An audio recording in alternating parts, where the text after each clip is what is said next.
ભારત અને અમેરિકા વચ્ચેના સંબંધો સતત ગાઢ બની રહ્યા છે, ત્યારે બેંગ્લોરમાં યુએસ કોન્સ્યુલેટ ખોલવામાં આવ્યું છે. તો આજરોજ વિદેશ મંત્રી doctor S Jaishankar, US ambassador Eric Garcetti અને કર્ણાટકના નાયબ મુખ્યમંત્રી ડીકે શિવકુમાર દ્વારા વાણિજ્ય દૂતાવાસનું ઉદ્ઘાટન કરવામાં આવ્યું હતું.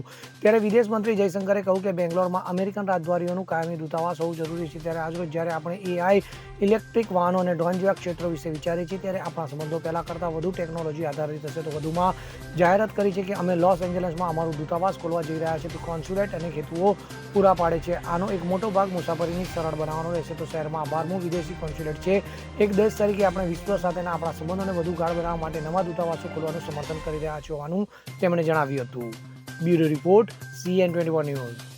હવે જુઓ દેશ દુનિયાની તમામ ખબરો તમારી આંગળીના ટેરવે.